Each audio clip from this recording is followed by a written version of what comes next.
Glória a Jesus. Abram em Romanos, irmãos. Romanos 8.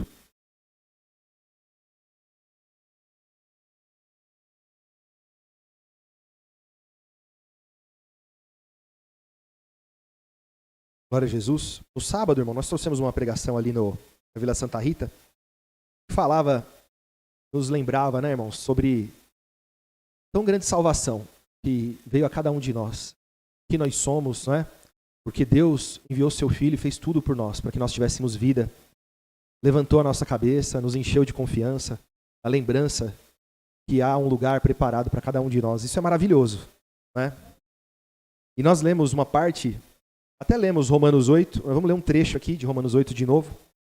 Por quê, irmãos? Porque nós sabemos que realmente, pela fé, somos filhos de Deus, herdeiros, e já temos moradas. Mas a realidade é que isso pode mudar. Não são todos que pregam isso, né? Existem algumas religiões protestantes também que entendem diferente. Que alguém que está salvo, não importa o que aconteça, ele vai continuar salvo até o fim.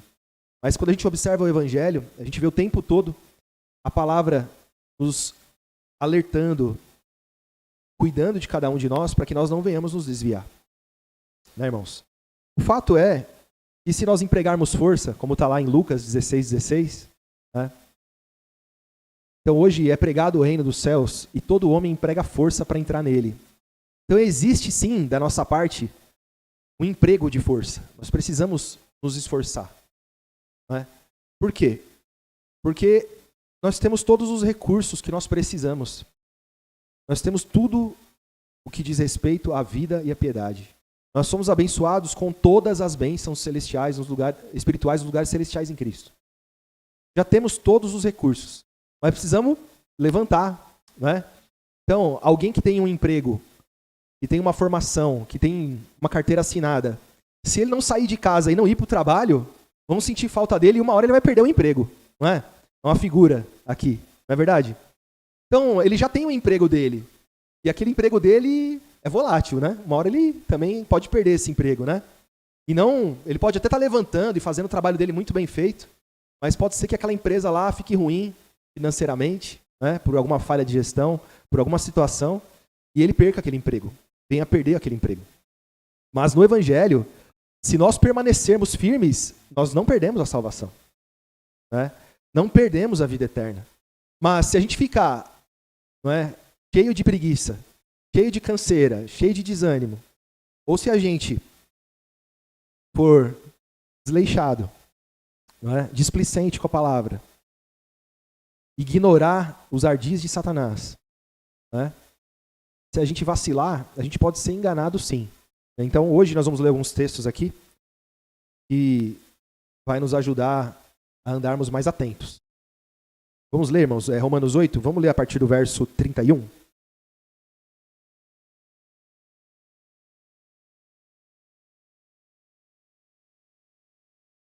Romanos 8, 31 diz assim, ó: que diremos, pois, a essas coisas? Se Deus é por nós, quem será contra nós? Aquele que nem mesmo a seu próprio filho poupou, antes o entregou por todos nós, como nos não dará também com ele todas as coisas? Quem intentará a acusação contra os escolhidos de Deus? É Deus quem os justifica. Quem é que condena? Pois é Cristo quem morreu, ou antes quem ressuscitou dentre os mortos, o qual está à direita de Deus e também intercede por nós. Quem nos separará do amor de Cristo? A tribulação, a angústia, ou a perseguição, ou a fome, ou a nudez, ou o perigo, ou a espada? Como está escrito, por amor de ti, somos entregues à morte todo dia. Somos reputados como ovelhas para o matadouro. Mas em todas as coisas somos mais do que vencedores, por aquele que nos amou. Porque eu estou certo de que nem a morte, nem a vida, nem os anjos, nem os principados, nem as potestades, nem o presente, nem o porvir, nem a altura, nem a profundidade, nem alguma outra criatura nos poderá separar do amor de Deus que está em Cristo Jesus, nosso Senhor. Então, se o diabo quiser investir contra a sua vida, por ele só, ele não consegue. Ele não consegue. E não tem nada que ele venha fazer, não é, que ele sozinho vá conseguir.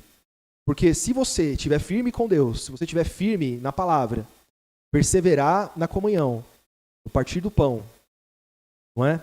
Na leitura, meditando na palavra, no amor, na caridade, na obediência à palavra, você vai vencer todas as coisas. Então a gente vê que existem muitas tribulações possíveis, mas nenhuma delas pode nos afastar do amor de Deus, nos afastar de uma tão grande salvação, que veio até nós pela graça e pela misericórdia de Deus. Irmãos, então, como que é então, né? Então nós vamos falar um pouco, vamos para a primeira carta a Timóteo, capítulo 4. Então tem um texto que diz que o diabo engana todo mundo, né? Ele foi lançado na terra, ele tem pouco tempo, ele anda ao redor, ele brama como leão, e ele trabalha na mentira, ele trabalha no engano.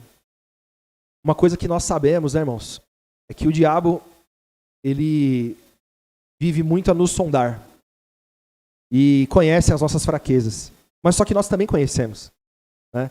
Você sabe aonde você já caiu, você sabe de onde você veio, você sabe aquilo que te tenta, muitas vezes você sabe, na maioria das vezes você sabe bem, não é? E o diabo, ele vai muitas vezes agir aí, né? Porque ali é onde está a sua fraqueza, né? E ele vai agir muitas vezes te convencendo, ou usando alguém para te convencer, ou usando muitas vezes as suas próprias concupiscências, não é?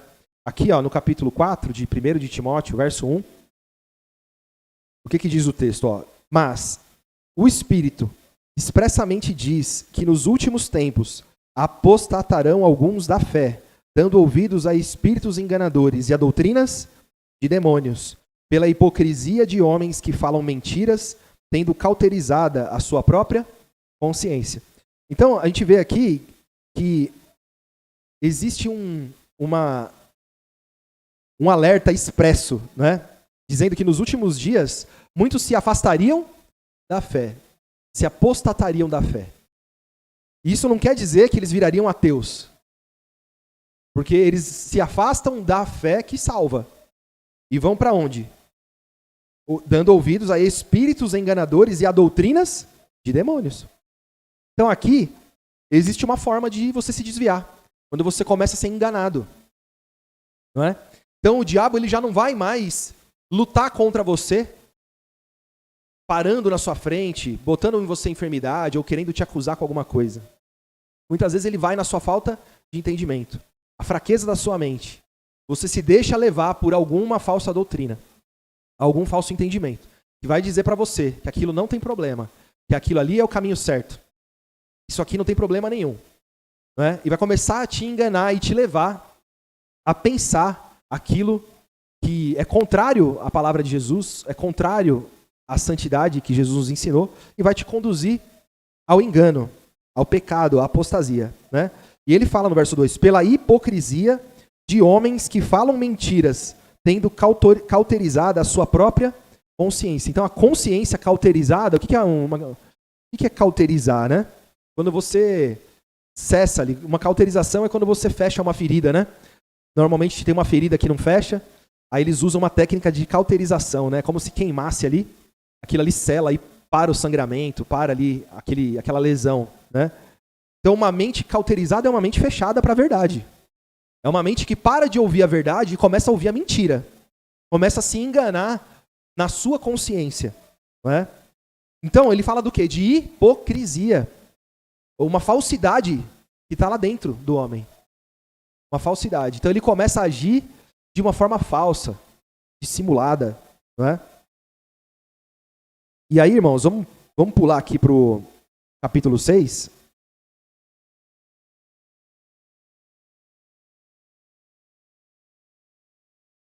Capítulo 6, verso 3.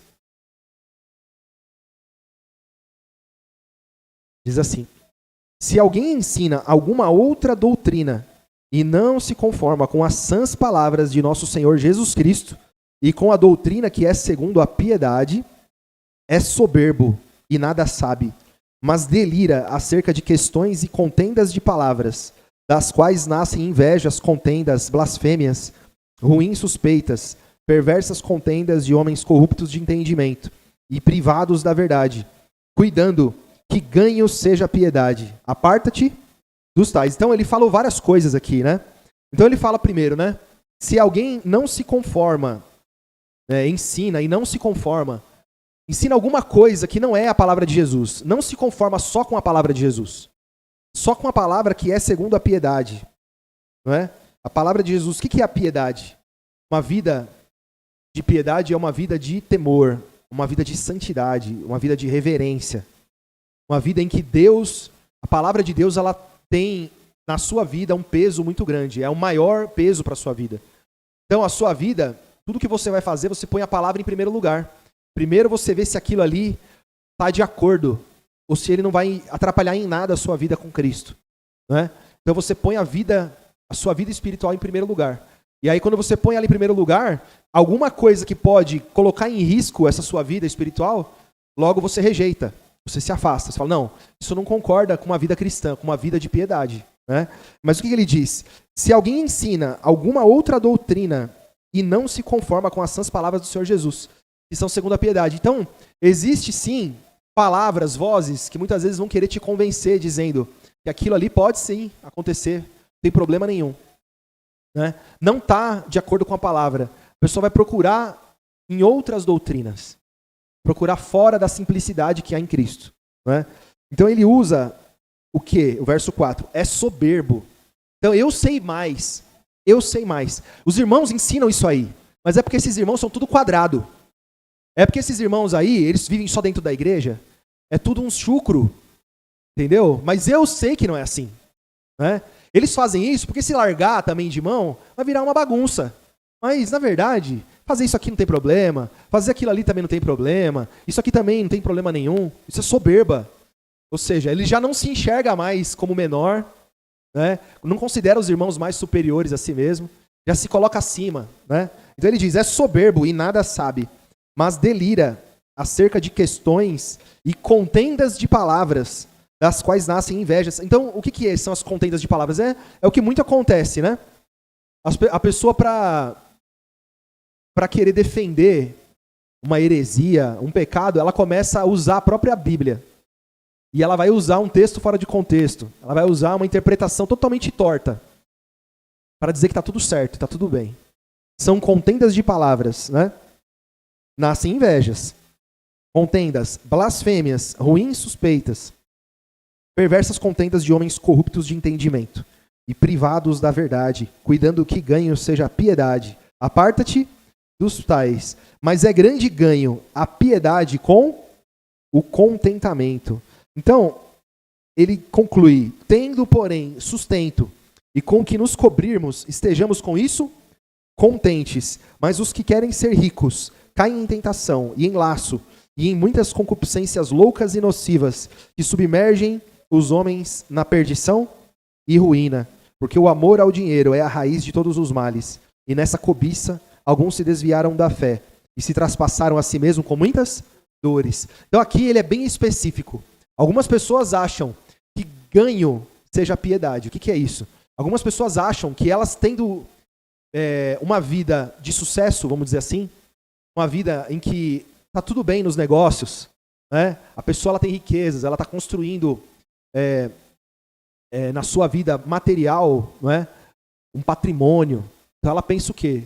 Só pode ser Deus, não é? Porque olha o conforto que eu tenho, olha a paz que eu tenho. Olha, eu tenho bons médicos, eu tenho um bom carro, eu tenho uma boa casa, eu tenho mais de uma casa, eu tenho mais de um carro, etc. Então a pessoa ela começa a discernir que Deus está nisso, né? Então ele dá esse exemplo, que a pessoa muitas vezes ela se desvia, por quê? Porque ela começa a olhar para os bens e buscar as riquezas e achando que Deus está nisso, né? Olha, se eu não tivesse no caminho certo, Deus já tinha fechado essa porta. Se eu não tivesse no caminho certo, com certeza eu ia estar sofrendo, né? E também ele usa esse mesmo parâmetro para julgar os outros. Olha, se essa irmã está com essa situação, por certo está em pecado. Por certo é uma ímpia, né? Por quê? Porque está em necessidade. Como que pode isso? Vive nessa sofrência a vida inteira, está sempre em necessidade, está sempre precisando de ajuda. Então a pessoa já começa o quê? A fazer um julgamento segundo os olhos carnais, né? Então, o exemplo aqui vai falar que o amor ao dinheiro, verso 10, é a raiz de todos os males. E nessa cobiça alguns se desviaram da fé e se traspassaram a si mesmos com muitas dores. Então é claro que muitos males aparentemente não vêm por causa da ganância, da avareza, né? Mas a avareza causa todos os males. Por causa da avareza, as pessoas adulteram. Por causa da avareza, as pessoas fornicam. Por causa da avareza, as pessoas se embebedam. E etc, etc, etc. Né? Então as pessoas vão ficando cheias de si e começam a entender que está tudo bem e vão se perdendo, né? E se perdendo e se perdendo. No livro, aqui no segundo livro de Timóteo, vamos no capítulo 4? Verso 9. Então vamos pegar um exemplo de alguém que estava salvo e se perdeu. Verso 9, capítulo 4 de 2 Timóteo. Procura vir ter comigo depressa, porque Demas me desamparou, amando o presente século. Então, ele desamparou o apóstolo Paulo porque ele amou esse mundo. O presente século é esse mundo. Então, alguém que era companheiro do apóstolo Paulo abandonou o apóstolo Paulo porque encontrou paixão no mundo. Se apaixonou por alguma coisa no mundo. Amou o presente século. É o fim para ele? Talvez não, né? Talvez ele se arrependeu depois, a gente não sabe. Mas esse tal amou o mundo. A palavra do evangelho fala, né? O apóstolo Paulo pregou mais de uma vez, né? Que a amizade com o mundo é inimizade com Deus. Tiago também, né? Glória a Jesus. Então, irmãos, é um exemplo, né? De alguém que amou o mundo. Vamos voltar aqui no capítulo 3, verso 1.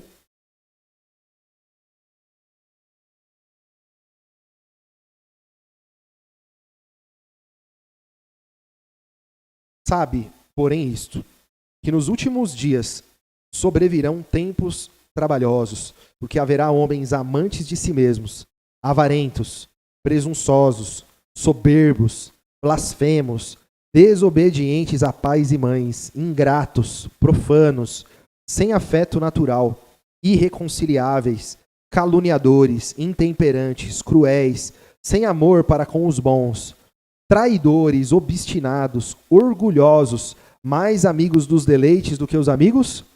Do que amigos de Deus.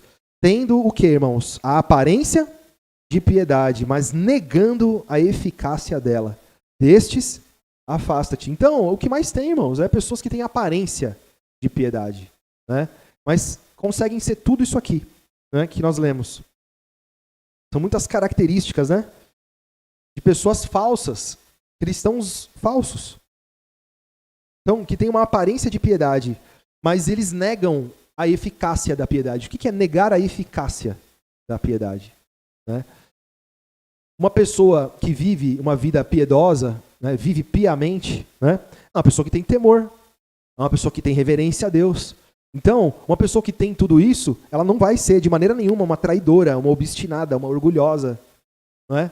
Então, a aparência é de piedade, mas os frutos são de impiedade.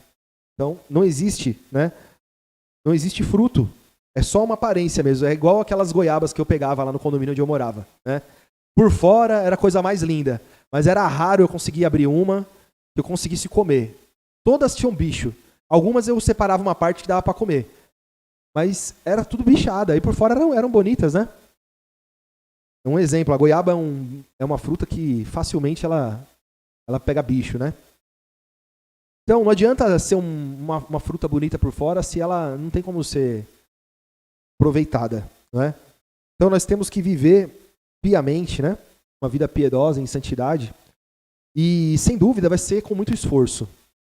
Com muito esforço, empregando força. Por quê? Porque, infelizmente, estamos aqui nesse mundo que pertence ao maligno, não é? E está forrado de demônios e de pessoas que são os seus adeptos, não é? Então, na sequência, irmãos, verso 6, porque deste número são os que se introduzem pelas casas e levam cativas mulheres nécias carregadas de pecados, levadas de várias concupiscências, que aprendem sempre e nunca podem chegar ao conhecimento da verdade. E como Janes e Jambres resistiram a Moisés, assim também estes resistem à verdade, sendo homens corruptos de entendimento e réprobos quanto à fé. Então a gente vê que esse povo que tem aparência de piedade, eles entram nas casas, ele deu um exemplo, né? Eles entram na casa de mulheres nécias, que é isso? Pessoas que não têm conhecimento, não têm entendimento. Pessoas que são inocentes na fé. E destroem com a vida delas, conduzindo elas à perdição, né? Então, eles são reprovados, né? Como diz aqui, ó, no verso 8. E como Janes e Jambres resistiram a Moisés, assim também estes resistem à verdade, sendo homens corruptos de entendimento e réprobos quanto à fé. Reprovados, corruptos, né? Então, irmãos, muito bom é a gente pertencer a uma igreja que fica só ali no Novo Testamento, que não promete riqueza desse mundo, que não vai viajar nas coisas que os homens querem ouvir. A gente fica assim no básico mesmo da santidade, não é? E essa palavra é duríssima. A pregação da fé que nós pregamos, irmãos, é a mortificação, é a palavra da cruz. Essa palavra a carne odeia. E as pessoas quando chegam diante dessa palavra, ou elas se rendem à palavra e mortificam as suas vidas, ou elas são torturadas pela palavra. A palavra incomoda, a pregação contínua incomoda. Então, irmãos, já que nós aceitamos a fé, já que nós entendemos o que nos espera, né, o que esperamos, então temos que viver com alegria, em meio a lutas e aflições, né, sabendo que isso tudo aqui é passageiro, né? Tudo que existe nesse mundo material, né? Glória a Jesus. Olha o que diz a sequência do texto, verso 9. Não irão, porém, avante, porque a todos será manifesto o seu desvario, como também o foi o daqueles. Tu, porém, tens seguido a minha doutrina, modo de viver, intenção, fé, longanimidade, amor, paciência, perseguições e aflições, tais quais me aconteceram em Antioquia, em Icônio e em Listra. Quantas perseguições sofri, e o Senhor de todas? Então essas coisas não tirou ele da fé. Prisões, perseguições, não foi motivo de derrubar o apóstolo Paulo. A gente percebe que o que derruba o homem vem de dentro do homem. Soberba, desobediência, não é? Orgulho, vaidade. Né? Tá dentro do homem. Então as coisas exteriores, se você batalhar pela fé, se você batalhar pelo evangelho, se você tiver amor por Jesus Cristo e esperar a sua volta, a sua vinda, irmãos, nada dessas coisas vai te derrubar. Agora, se as vozes da sua carne, das suas paixões falarem no seu ouvido, você pode sim cair. Não é? O risco é muito grande. Então, irmãos, na sequência aqui, ó, verso 14. Tu, porém, permanece naquilo que aprendeste e de que foste inteirado, sabendo de quem o tens aprendido, que desde a tua meninice sabes as sagradas escrituras, que podem fazer-te sábio para a salvação, pela fé que há em Cristo Jesus. Que sagradas escrituras são essas, irmãos, que falam na fé em Cristo Jesus? Ah, mas não tinha Bíblia nessa época, não tinha Novo Testamento. Esse argumento aqui eles usam para dizer que, tá vendo? Como que vocês falam que não é para ler o Velho Testamento? Olha lá, ó, desde a sua meninice você conhece as Sagradas Escrituras. Não é? Irmãos, o apóstolo Paulo nunca deixou de escrever. As igrejas eram forradas de cartas. Alguma coisa foi guardada e permaneceu até o dia de hoje. Mas a palavra que fala de Jesus, irmãos, que fala da fé em Jesus Cristo, é o Novo Testamento. Eram cartas que eles escreviam, palavras nos quais eles eram movidos pelo Espírito Santo, com poder para ensinar. Não é? E então ele diz, aí é que faz sentido o verso 16, toda a escritura é divinamente inspirada e proveitosa para ensinar, para repreender, para corrigir, para instruir em justiça. Então, obviamente que ele está falando da palavra de Jesus, escritura do Novo Testamento, sim. Escritura do quê? Daquilo que eles aprenderam com Cristo, daquilo que o Espírito Santo os fez lembrar. Não é? As próprias cartas, essa carta aqui é uma escritura, não é? Glória a Jesus. Verso 17. Para que o homem de Deus seja perfeito e perfeitamente instruído para toda boa obra. E todos nós temos o Novo Testamento em mãos, irmãos. Não é? E temos que valorizar essa riqueza. Porque isso é uma grande riqueza que nós temos, irmãos. não é? Então, irmãos, nós não podemos vacilar. Vamos ler a palavra, ler o Novo Testamento. Leia um pouco todo dia, não é? Presta atenção no que você está lendo, não lê só por ler. Tenta entender, lê de novo. Quando você começar a ler e lembrar da conta que você não pagou, você perceber que você leu um capítulo inteiro e não entendeu nada, porque não prestou atenção em nada, lê de novo. Emprega força, se esforça. Por quê? Porque isso é como diz a palavra, não é?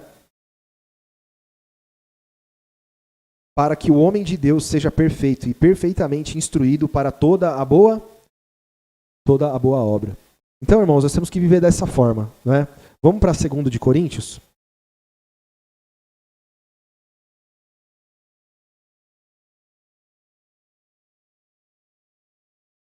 Capítulo 10.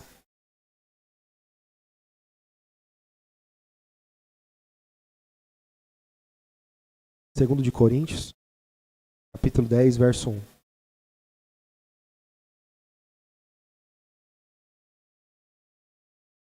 Todos acharam, né? Não, ainda não. Estou vendo folhinhas mexendo. Capítulo 10, 2 de Coríntios, verso 1. Diz assim: Além disto, eu, Paulo, vos rogo, pela mansidão e benignidade de Cristo, eu que, na verdade, quando presente entre vós, sou humilde, mas ausente, ousado para convosco. Rogo-vos, pois, que quando estiver presente, não me veja obrigado a usar com confiança da ousadia que espero ter com alguns, que nos julgam como se andássemos segundo a carne. Porque, andando na carne, não militamos segundo a carne. Porque as armas da nossa milícia não são carnais, mas sim poderosas em Deus, para a destruição das fortalezas, destruindo argumentos e toda altivez que se levanta contra o conhecimento de Deus, e levando cativo todo o entendimento à obediência de Cristo, estando prontos para vingar toda a desobediência, quando for cumprida a vossa obediência. Então esse texto aqui, ele está dizendo que alguns questionavam a santidade dele, a espiritualidade dele, olhando para a aparência dele. E ele está dizendo assim para eles, olha, vocês não têm que olhar a aparência. Vocês têm que olhar, na verdade, que nós andando na carne, militamos não segundo a carne, mas nós militamos como? Porque as armas da nossa milícia, verso 4, não são carnais, mas sim poderosas em Deus para a destruição das fortalezas, destruindo argumentos e toda a altivez que se levanta. Então o entendimento do cristão, ele vai direto, não é, naquilo que muitas vezes está em oculto. Então, irmãos, aqui ele fala do quê? Altivez. O que é altivez? Soberba. Não é? É vaidade. Isso é altivez. Destruindo argumentos e toda a altivez que se levanta contra o conhecimento de Deus. Então, nós temos que ter armas espirituais, como nós ouvimos também na pregação, né? Recentemente, o pastor Silvio trouxe uma pregação que falava sobre estar revestido e lutar com armas espirituais. Então, nós temos que estar cheios do Espírito, vivendo em santidade, vivendo pela palavra do Evangelho, e isso vai fazer com que todas as coisas relacionadas às paixões carnais fiquem expostas. Então aqui, o apóstolo Paulo está dizendo para eles, né? Verso 6, estando prontos para vingar toda a desobediência, quando for cumprida a vossa, o que é vingar a desobediência? Né? É quando um cristão persevera em viver em obediência, viver em santidade, viver em uma vida de piedade, viver piamente. Né? Automaticamente, aqueles que vivem em uma vida oculta de pecado, aqueles que só têm aparência, a desobediência deles fica exposta, porque existe um povo que é obediente de verdade. Existe uma igreja que anda realmente em santidade. Então, automaticamente, quem não vive dessa forma, quem vive uma vida oculta, quem vive um falso evangelho, automaticamente, a palavra diz, né, que a desobediência é vingada quando é cumprida a obediência do cristão. Não é? Glória a Jesus. E isso é uma coisa óbvia e necessária, né? Porque a igreja de Cristo ela não vai se igualar ao mundo de maneira nenhuma. O mundo pode até ter aparência, quando eu falo mundo, eu falo das falsas doutrinas e dos falsos mestres. Eles podem até ter uma aparência de cristãos. Podem até ser bem belos nas suas obras, não é? Mas se não houver uma vida de santidade segundo o Evangelho, segundo a piedade da palavra do Evangelho, vai ficar exposto. Porque a igreja verdadeira, ela sempre vai vencer, né? E vai ficar sempre em evidência. Glória a Jesus. Então, irmãos, vamos concluir aqui no capítulo 4. Então, é necessário, irmãos, nós sermos obedientes, empregarmos força, não é? Empregar força. E quando a gente emprega força, nada é capaz de nos derrubar. Porque você emprega força, você é sincero, você não é soberbo, você não é orgulhoso, você compreende, você admite, isso está errado, isso tem que mudar. E vai mudar, não é? Vai mudar. Glória a Jesus. Verso 1, irmãos. Por isso, tendo esse ministério, segundo a misericórdia que nos foi feita, não desfalecemos. Antes, rejeitamos as coisas que por vergonha se ocultam, não andando com astúcia e nem falsificando a palavra de Deus. E assim nos recomendamos à consciência de todo homem na presença de Deus pela manifestação da verdade. Então ele, novamente, aqui a palavra está nos mostrando, né? Empregar força e perseverar em seguir aquilo que foi ensinado. Não escapar, não se desviar por nenhum momento da palavra que nos foi ensinada. Né? Então nós lemos isso em Timóteo. Os homens apostatariam da fé, procurariam mestres, doutores, e falem o que eles querem ouvir. Né? Mas nós, irmãos, perseveramos, nós não desfalecemos. Nós empregamos força. Né? Glória a Jesus. Então nós antes rejeitamos, verso 2, as coisas que por vergonha se ocultam, não andando com astúcia e nem falsificando a palavra de Deus. E assim nos recomendamos à consciência de todo homem, na presença de Deus, pela manifestação da verdade. Mas, se o nosso evangelho está encoberto, para os que se perdem está coberto, nos quais o Deus desse século, o Deus desse mundo, né, o príncipe desse mundo, cegou o entendimento dos incrédulos, para que lhes não resplandeça a luz do evangelho da glória de Cristo, que é a imagem de Deus. Então, a luz do evangelho é a glória de Cristo, e Cristo é a imagem de Deus. Jesus é a palavra. Você leva o evangelho, você quer mostrar a palavra da verdade e falar para a pessoa, olha, muda a sua vida, não é? Mortifica a sua vida, porque na verdade você já está morto. A sua vida tem prazo de validade. Em Cristo você terá a vida eterna. Emprega força no Novo Testamento. Essa é a palavra da verdade. Esse é o Deus verdadeiro e a vida eterna. A pessoa não quer nem saber. Por quê? Porque ela está anestesiada pelo Deus desse século. Então o Deus desse mundo colocou tantas coisas na mente e no coração das pessoas que a palavra do evangelho ela não brilha. Ela encontra uma pedra preciosa e ela trata como um pedregulho qualquer. Como nada. Por quê? Porque as coisas que o Deus desse século oferece trazem muito mais interesse. Então ela está amortecida, ela não consegue ver. Né? Então o Deus desse século, ele cega o entendimento dos incrédulos, para que não lhes resplandeça a luz do evangelho da glória de Cristo, que é a imagem de Deus. Porque não nos pregamos a nós mesmos, mas a Cristo Jesus, o Senhor.